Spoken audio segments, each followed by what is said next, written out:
revolution. This is not something that just came about last Friday. They have been schooling revolutionaries, socialist Islamicists. They have been schooling them. That was said in 2008. The AFL-CIO, Code Pink, International Answer, all leftist groups working together. Let me show you a video of something that is happening in Times Square right now. We have it. Here it is. No Brotherhood. Well, who sponsored this? You know, oh, wait a minute. It's always trouble when they come with a sign. This is in Times Square right now. Sponsored by International Answer. We told you about them last night. The left and the radical Islam caliphate people share a common goal, and it's revolution. That's about it. We'll explain the competing goals in just a minute, but people continue to bury their heads in the sand and refuse to see what's right in front of them, right in our own backyard. You want to really find violent rhetoric? Let's go to Palm Springs. Code Pink, a rally last weekend. After we impeach Clarence Thomas, what do we do with him? Let's keep it real. Put him back in the fields. I mean, he's a scumbag. Yeah. He's a dumb scumbag. Put him back in the fields. And what about Alito?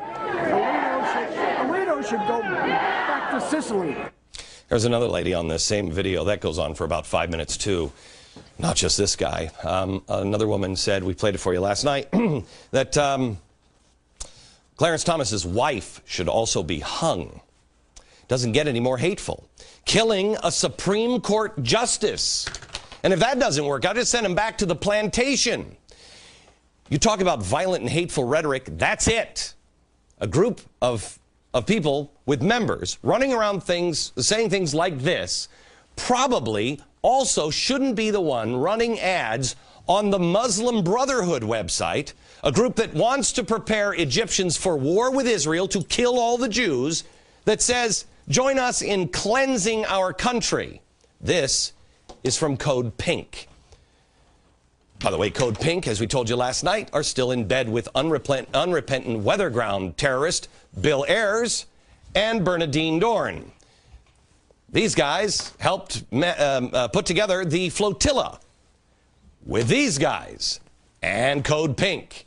Remember Bernardine Dorn and Bill Ayers, who say they didn't do enough in the 1960s and 70s, were monitored by the FBI. Here's the FBI agent. He talked about being in one of their meetings where they talked about killing 25 million Americans because they couldn't bring them in the fold. Listen. I ask, well, what is going to happen to those people that we can't re-educate, that are die-hard capitalists? And the reply was that they'd have to be eliminated. And when I pursued this further, they estimated that they would have to eliminate 25 million people.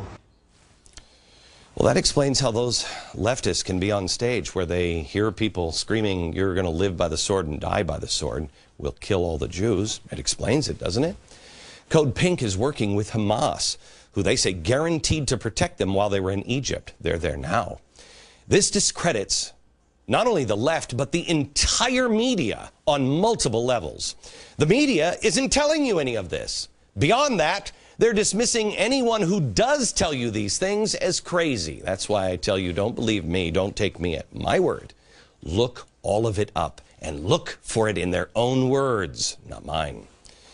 The other thing that it says to me about the media is, you know, that whole let's search for violence, let's watch our rhetoric, let's look for the revolutionaries, oh, those Tea Parties are anti-government. Really? It seems to me the New York Times, the Washington Post, NBC, ABC, CBS, it's all about politics, isn't it? Because where are you now? America, each of us have a choice. We have to be who we were born to be and not who we've allowed ourselves to become. This hour in this program is not about politics, no matter what anybody tells you. It is about truth. And the truth has no agenda, period. Let the chips fall where they may. What's happening in Egypt isn't happy-go-lucky freedom lovers suddenly rising up. Oh, I'm sure there are some people like that in the mix. But let's look at the latest poll numbers on the average Egyptian. 82% believe adulterers should be stoned to death. Do you believe that? 77% believe thieves should be flogged or have their hands cut off. This is a revolution, and it is playing with nitroglycerin, and they're hoping that it will ignite the entire Middle East. Their revolutionary goals may be different, but I think they're willing to overlook that for now. But mark my words, these guys will go to war with these guys eventually. They will. Now, there's two things that we haven't talked about yet. Well, three, because we haven't talked about a solution. We're going to try to do that tonight. But we haven't also talked about people. What about the people of Israel? Has anybody really thought about them? I mean, outside of the political realm. The Muslim Brotherhood, likely to grab power after Mubarak, openly states they want to remove the peace treaty with Israel, prepare Egyptians for war. You have people here in America and all around the world screaming that they hate them and they'll kill all the Jews. Do you have any concept of what that must feel like? Can I bring up the map, please, of New York? This is very rough, but generally speaking, New York is about the size of Egypt. This is Long Island and Manhattan. There's New York City. Here it is. This is about the proximity and the size relationship to Egypt and Israel. Now, let me ask you this. If you lived here and this went into revolution, New York State went into revolution, and they were screaming with passion, and they have a long history of doing it. We want to kill everybody in Manhattan and Long Island. How do you think the people here would be feeling? Now, how would they be feeling if they realized everybody in New Jersey and Pennsylvania and Connecticut felt exactly the same way? Has anybody stopped to think what the individual person feels like in Israel? Second thing, what does this mean to our economy? Let me tell you a little bit about the economy here. The economy, we all go into revolution. We all go into revolution when we all become hungry or enough people don't have jobs. You know, the new job numbers came out. Do you realize why the job number went down, why we are at 9% unemployment? You know why you don't see the president or anybody else coming out and saying, that's a great job number? Because people have given up looking for jobs. This is the lowest amount of employed in America in 30 years. That's why nobody from the White House is touting that number. All right, we want to talk about those things, but I want to bring you up to speed on some new additional information. First, I want to introduce you to a friend of mine. His name is Dr. Zuhdi Jasser, and he is, Zuhdi, where are you? Here you are. Zuhdi is a good friend of mine that we met, I don't know, 5 years ago, 6 years ago? 6 years ago. After 9/11, I said, here, see, Zuhdi. I said, where is the Muslim that is coming out and saying, this has got to stop, who is still a good practicing Muslim? I found you 5 years ago, and you have been steadfast in calling for peace and saying, this is not what we're supposed to be. So let's talk. By the way, he's the president and founder of the American Islamic Forum for Democracy, and a real American patriot.